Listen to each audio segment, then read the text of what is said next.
Bonjour, Ciel Mon Info, l'émission qui présente l'actualité des chrétiens d'ici et d'ailleurs. Aujourd'hui, nous allons aborder le thème de l'anorexie en présence de Deborah Rosenkranz. Bienvenue. Merci beaucoup. Ça fait plaisir de t'avoir sur le plateau. Pareil, hein. Alors, en fait, toi, tu es une femme pétillante et tu sillonnes de nombreux pays pour raconter ton message d'espoir. Quel est ton message? Ah, waouh. En une phrase ou en 15 minutes? Non, c'est vraiment incroyable aujourd'hui de vivre une vie pleine de joie. Pleine de joie, ouais. Pleine de force aussi. Moi, j'étais anorexique et boulimique pendant 7 ans. Et personne ne s'en est attendu. J'avais 13-14 ans. Je sors d'une famille incroyable. J'ai 3 frères et un jour, je suis partie au sport. Je faisais beaucoup de sport et c'est là que ma vie a changé à travers d'une seule phrase. Et c'est mon grand amour qui nous a regardés.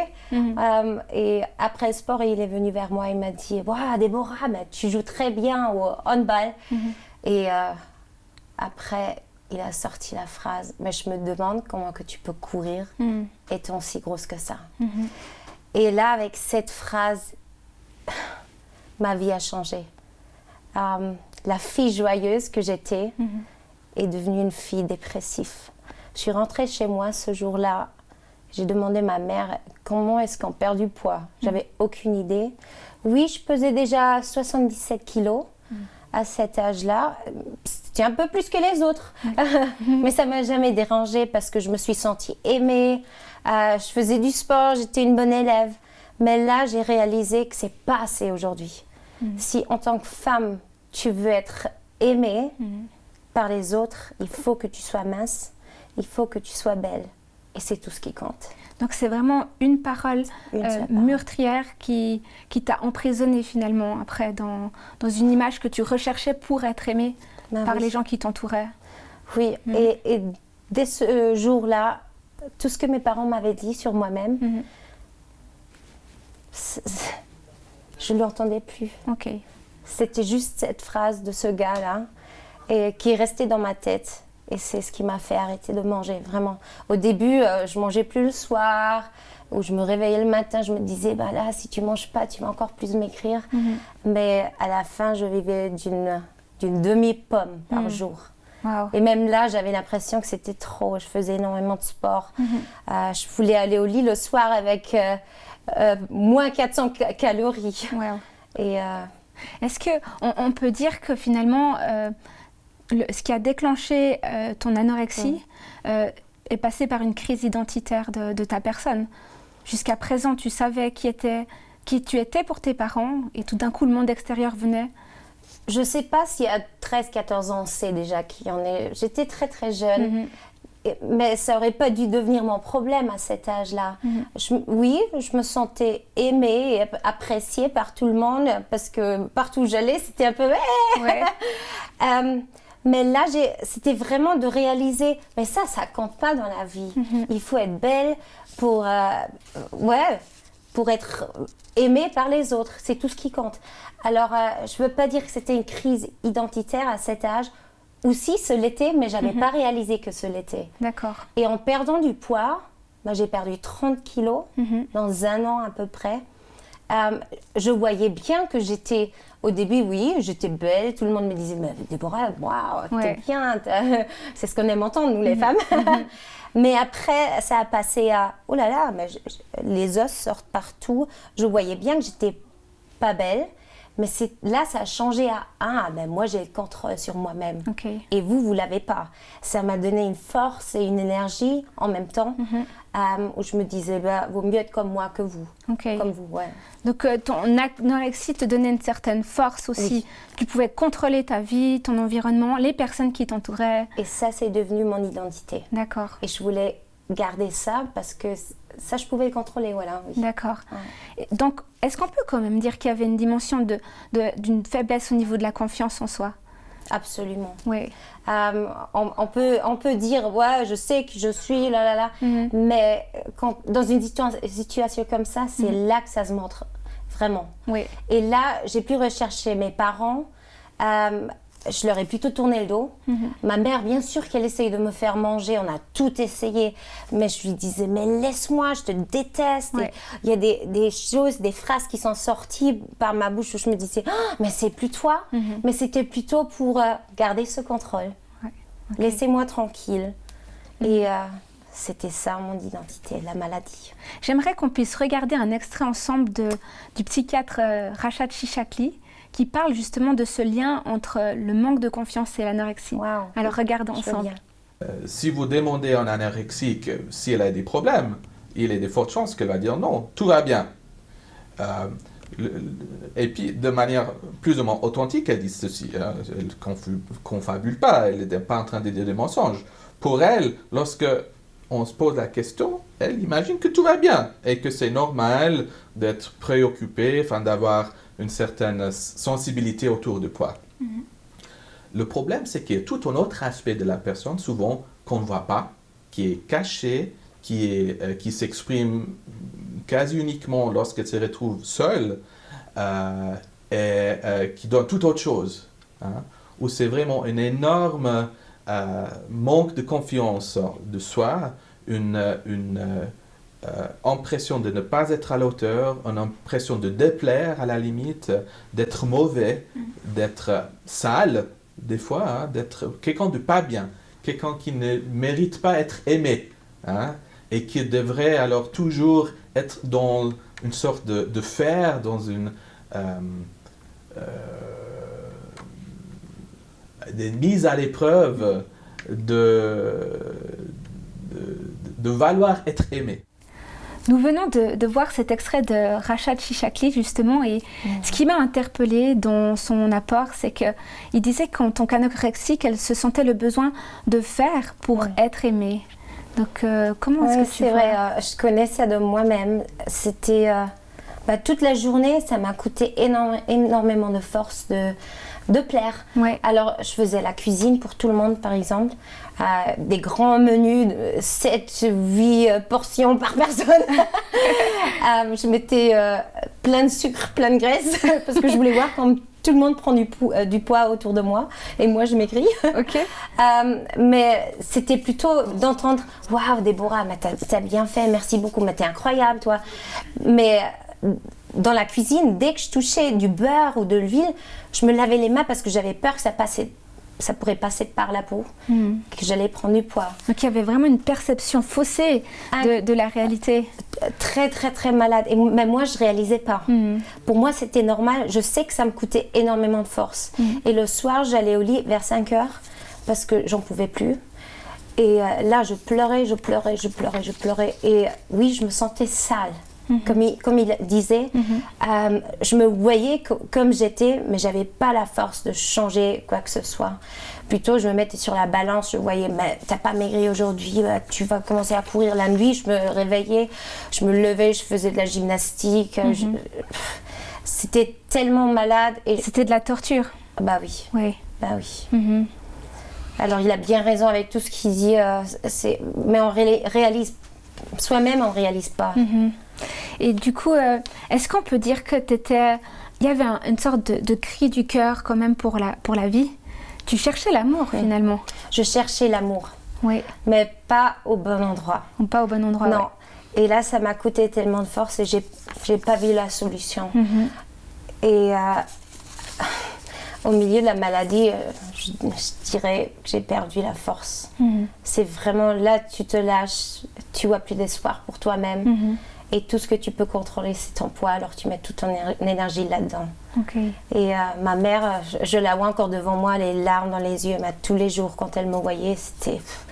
Là, il n'y a pas longtemps, j'ai revu une amie qui me connaissait d'autrefois. On était en Hollande ensemble, en tournée cet été. Et là, elle m'a dit, mais c'est incroyable. Un été, je t'ai vue, t'étais superbe. Un an après, t'avais perdu 30 kilos. Wow. Et je savais que là, cet été-là, t'allais rentrer et t'allais mourir. J'allais plus jamais te revoir. Mais t'essayais toujours à rendre tout le monde heureux autour de toi. Tu faisais la cuisine pour tout le monde. Mais nous, on voyait le problème. Et toi, tu jouais un jeu, mais c'était trop clair. Wow. Ça m'a touchée d'entendre ça. C'est clair, c'est fort, ouais. Et à un moment donné, on arrive à un point de non-retour presque. Ouais, c'est ça.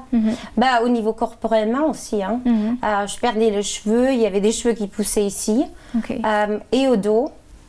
Et j'avais toujours mal à la tête, j'avais plus mes règles. Mon médecin me disait que je ne vais plus jamais pouvoir avoir des enfants. Pour moi, c'était horrible parce que je voulais toujours une grande famille. Je sors d'une grande famille aussi. Mais même là, je me disais, je m'en fous, au moins j'ai le contrôle sur moi-même. Et un matin, je me lève, je ne peux plus bouger ma jambe gauche. Je vais voir le médecin, il me dit, mais c'est un manque de vitamine B. Il faudra que tu reçois des piqûres tous les jours pour ça. Wow.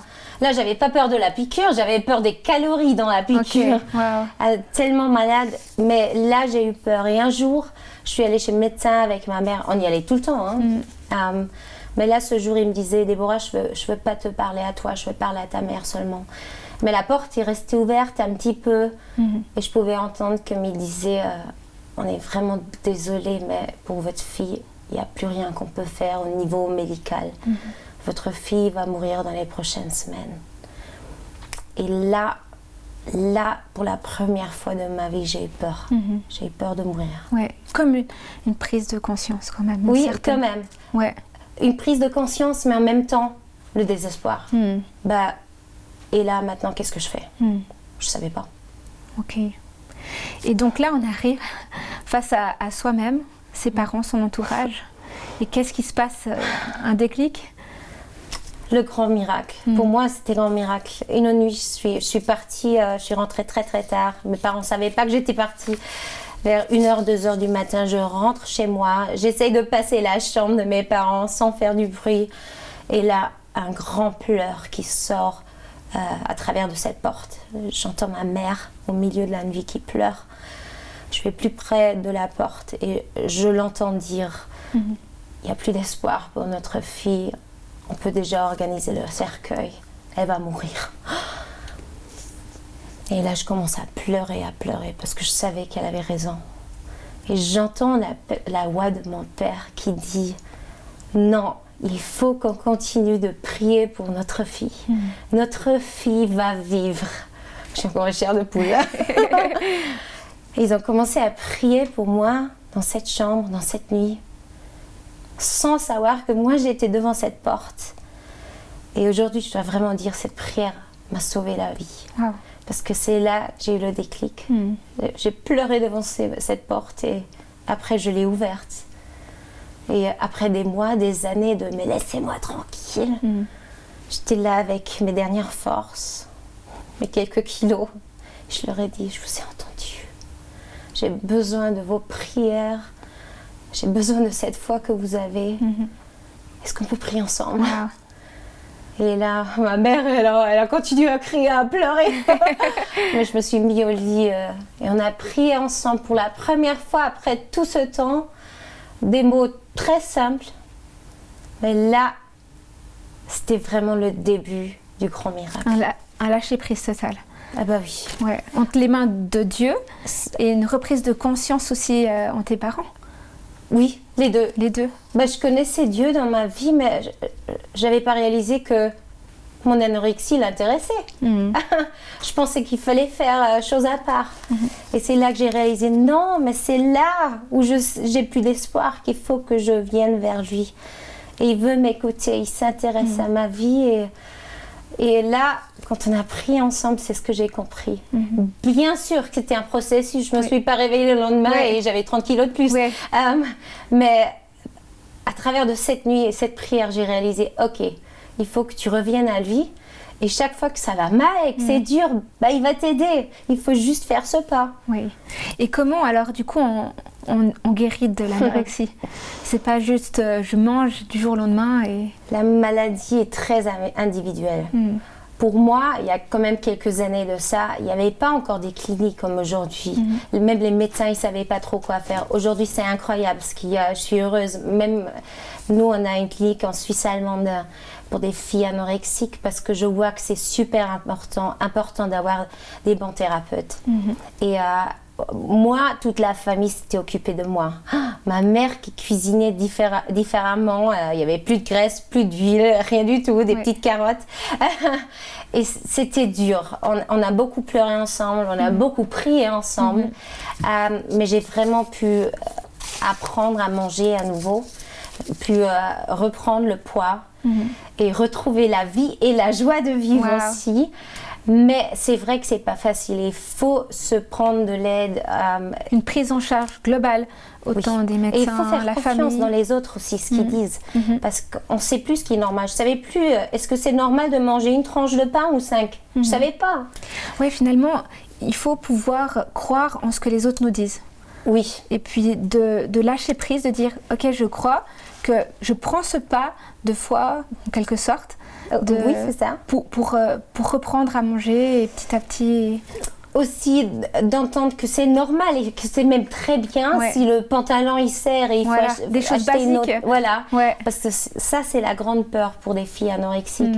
Mais dès qu'on a passé par ça, on réalise, mais c'est la victoire. Dès que j'ai une plus grande taille, c'est la victoire, la victoire, la victoire. Et pour moi, c'est toujours ce que je dis, la thérapie est super importante. Mais ce qui m'a sauvé la vie, c'est vraiment la foi. Et ce qui m'a d'être vraiment guérie aujourd'hui, j'aime manger. C'est parce qu'aujourd'hui je sais qui je suis, c'est pas une parole qui va me bouleverser. Parce que je sais qui je suis à travers de la Bible. Je suis devenue une amoureuse de la Bible parce que toute la vérité sur moi-même est dans ce livre super vieux. J'ai commencé à googler Bible et problèmes alimentaires et il y a une page qui s'est ouverte avec des versets bibliques qui m'ont vraiment touchée, qui m'ont vraiment parlé et c'est cette vérité qui m'a délivrée. Donc c'est au fur et à mesure que tu as compris ton identité en Christ. Ça a pris des années, même aujourd'hui j'ai encore à apprendre. Une fois j'ai parlé à une conférence de femmes, il y a une femme qui a demandé « Est-ce qu'aujourd'hui vous avez plus de problème avec votre poids ?» Dans ce moment, mon pantalon a craqué. C'était trop. Et je lui dis voilà, vous voyez, non. C'est normal, toutes les femmes ont des problèmes avec ça. Même moi, des fois je me dis mais là tu te sens pas bien. Mais ça va plus jamais me bouleverser comme là quand j'étais jeune. Plus jamais, jamais, jamais. Parce que là, c'est vrai qu'on peut apprendre à s'aimer. On peut, encore une fois, c'est la Bible qui m'a ouvert les yeux. Et concrètement, Dieu s'est révélé à toi? Bah oui. Mais déjà de réaliser que ça l'intéresse, que c'est pas seulement les sujets d'autrefois là, que c'est vraiment aujourd'hui. Je me sens pas bien. Souvent, avant que je vais sur scène pour parler de ce sujet, j'ai l'impression, mais là, t'es pas bien en ce moment, t'as pris du poids. Et là, je réalise, non, ce sont des mensonges dans ma tête. Et souvent, je prie, je dis, Dieu, aide-moi là, en ce moment, je me sens pas très bien, montre-moi qui je suis à travers de tes yeux. Ça, c'est au niveau de la foi. Et au niveau humain, je dirais, j'ai mes amis, même ma mère. Je lui envoie un message, je lui dis, là, en ce moment, ça va pas du tout, aide-moi, rappelle-moi. Rappelle-moi de qui je suis. Dis-moi la vérité sur moi-même. Parce qu'aujourd'hui, dès qu'on sort de la maison, on voit les belles affiches, les femmes parfaites, la télé, partout. Même en Afrique, les femmes, elles me disent, on connaît ces problèmes. En Afrique. Alors, il faut qu'on mette la vérité avant les mensonges. Ce qui veut dire, le matin, moi, je sais si je sors de la maison sans avoir entendu la vérité sur moi-même, encore une fois, d'ouvrir la Bible, ça va être dangereux. Ce que je vois de très beau dans ta personne, c'est que tu as comme un ministère d'encouragement. Et finalement... C'est parce que j'ai passé dur. C'est ça. Et c'est l'encouragement qui t'a aidé à te relever. Et tu deviens maintenant un encouragement pour toute une génération. J'espère bien. C'est trop beau pour moi de recevoir des emails, des jeunes filles qui me disent « Waouh, j'étais à l'hôpital, j'étais tout prêt à mourir, j'ai lu ton livre, ça m'a ouvert les yeux. Waouh, et ça m'a changé, ça m'a sauvé la vie à la fin. Je me dis « Waouh, toi, tu as dû passer dur pour encourager des autres. Et ça va continuer avec ces filles. » Magnifique. Déborah, je te remercie vraiment d'être venue ici sur le plateau. Et on va pas se quitter comme ça. Non. Et on va laisser aux téléspectateurs l'opportunité d'écouter ce chant One Prayer. Waouh. Qu'est-ce que peut-être un mot à dire là-dessus? C'est toute mon histoire dans un chant. C'est cette prière, cette nuit de mes parents qui m'a sauvé la vie. Et à la fin du chant, c'est dit... et une prière, elle peut aussi sauver ta vie. Yes. Merci beaucoup Déborah, ça a été un plaisir et je vous laisse avec ces quelques instants musicaux. À bientôt. Ciao.